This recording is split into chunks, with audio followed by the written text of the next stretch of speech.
Assalamualaikum warahmatullahi wabarakatuh.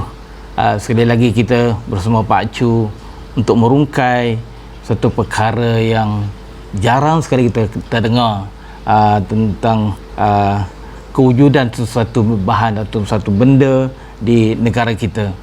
Jadi pada kali ini Pak Chu ingin menceritakan bahawa di Malaysia pun kita sebenarnya ada diamond ataupun intan berlian.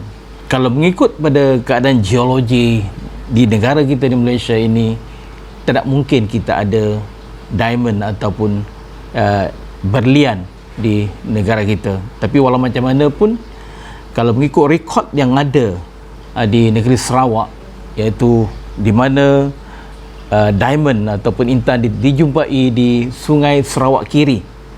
Jadi Sungai Sarawak Kiri itu mengandungi ada kewujudan permata yang berharga ini, itu intan. Jadi perkara ini dah dilombong ataupun diusahakan di awal tahun 90-an. Tapi Pak Chu tak pastilah tahun berapa sebenarnya, tapi rekod pun memang kita tidak jelas macam mana rekod yang terperinci tentang diamond ataupun berlian di Sarawak ini. Tapi itulah hakikatnya. Sememangnya kita ada diamond, tetapi kewujudan ataupun batu-batu yang berkaitan yang untuk menghasilkan berlian itu tidak ada di Sarawak. Tetapi kita ada diamond. Dari mana datangnya? Jadi untuk merungkai perkara ini, Pak Chu ingin membawa satu senario yang ada di Borneo itu sendiri, di Pulau Borneo itu sendiri. Jadi kalau mengikut pada sejarahnya, sejarah perlombongan diamond ataupun intan di Borneo ini bermula di sebelah Kalimantan Barat dan juga Kalimantan Selatan, di mana sekitar Pontianak dan Banjarmasin. Itulah tempat yang famous ataupun memang yang tempat yang agak terkenal dengan penghasilan ataupun wujudnya intan ataupun ketul ataupun kristal hablul intan ataupun diamond di secara alluvial. Makna dengan lain perkataan, kita tak nampak intan ini berada di dalam batuan, tetapi dia itu ada terletak di dalam alluvial atau dalam sedimen yang telah loose ataupun yang pernah terurai.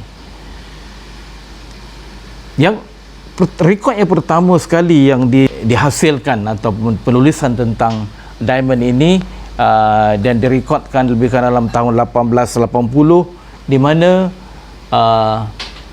suatu syarikat Das Hindi Indian telah membuat satu katalog mengatakan terdapatnya diamond di sebelah Kalimantan, di kawasan Banjarmasin, di mana dia tu dijumpai di dalam sungai.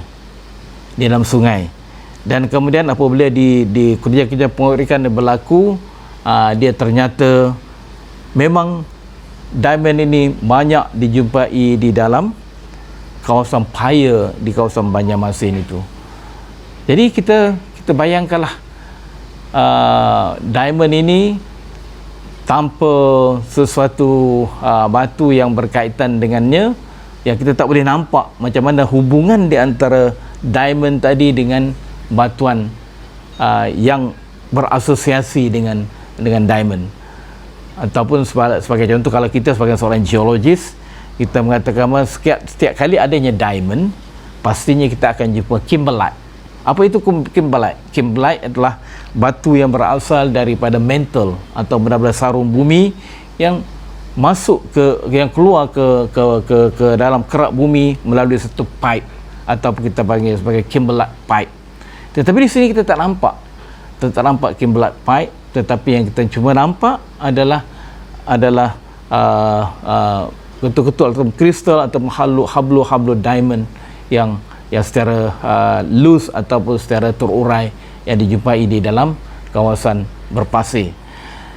Jadi bertolak daripada sini, kita sebagai kalau seorang geologis ingin mengenal pasti di mana puncanya sebenarnya. Jadi puncanya yang paling hampir dengan apa yang berlaku kejadian diamond ini adalah ada hubung kait dengan banjaran Meratus yang ada di bahagian selatan Kalimantan, di mana banjaran itu terdiri daripada banyak batuan mafic dan juga ultramafic ataupun batuan yang berasal daripada mantle atau daripada sarung bumi yang telah terobduction ataupun telah tertolak naik ke permukaan, dan pada masa yang sama ada kemungkinan itu adalah penyebab ataupun batu yang betul-betul berasosiasi dengan diamond, tetapi masih lagi belum dapat dibuktikan. Itu adalah asal mulanya. Tetapi kenapa ya ada dekat Sungai Sarawak kiri? Itu yang paling kita rasa macam heran sikit. Kenapa? Macam mana diamond ini ada dijumpai di Sungai Sarawak kiri? Jadi kita tahu bahawa sebelum daripada terjumpa di dekat Banjarmasin, aktiviti pencarian diamond ini berlaku di Pontianak. Pontianak itu adalah bersempadan atau bersebelahan juga dengan hampir-hampir dengan Sungai Sarawak kiri. Jadi Pak Chu merasakan ini adalah tempias daripada proses geologi yang berlaku di Kalimantan itu sendiri ataupun di Pulau Borneo itu sendiri, di mana kita ada fasa-fasa di mana dalam masa quaternary kita ada fasa glacier, interglacier, di mana dia ada proses berkenaan.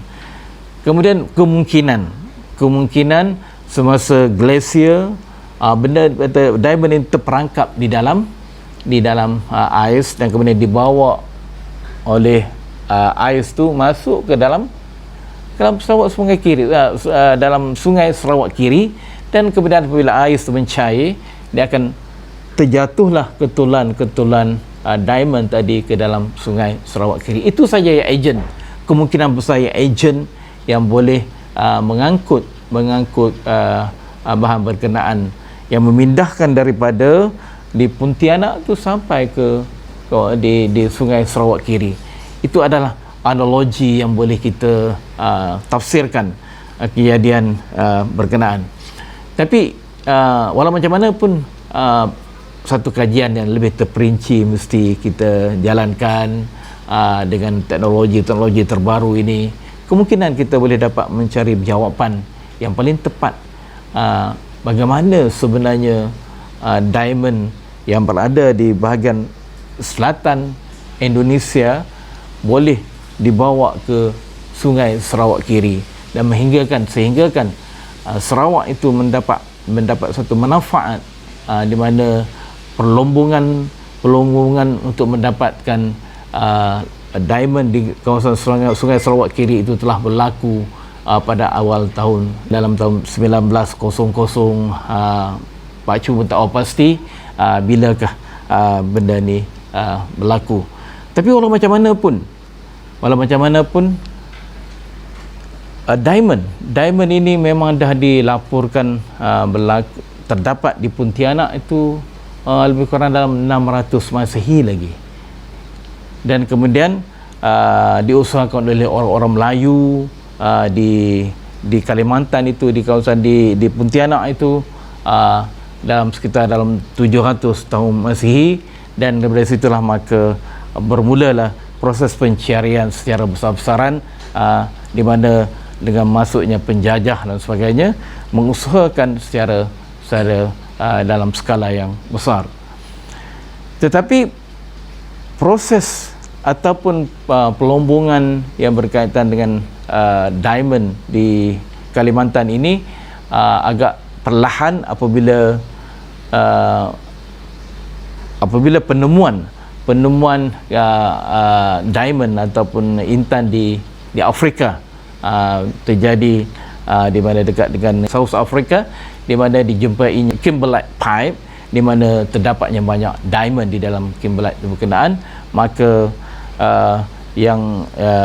proses perlombongan di Indonesia ini semakin berkurang dan sebagainya. Jadi itulah yang kisah yang ingin Pak Cu sampaikan pada kali ini, di mana di Malaysia juga kita ada juga diamond. Di mana ke diamond tu kita jumpai, iaitu di Sungai Sarawak Kiri di Sarawak, dekat-dekat kawasan dekat kawasan Parinson, di berhampiran dengan Kuching. Jadi kita, walaupun kita tidak mempunyai batuan yang boleh berasosiasi atau boleh menghasilkan intan belian, tetapi kita masih lagi mendapat limpahan daripada bahan berkenaan melalui proses pengangkutan atau proses geomorfik yang berlaku, di mana pengangkutan daripada satu tempat ke satu tempat yang lain. Jadi itu saja daripada Pak Cu pada kali ini. Semoga maklumat yang ringkas ini dapat memberi manfaat kepada semua. Jangan lupa like, subscribe dan share video ini untuk manfaat kita semua, demi memasyarakatkan geologi negara. Bye bye. Assalamualaikum.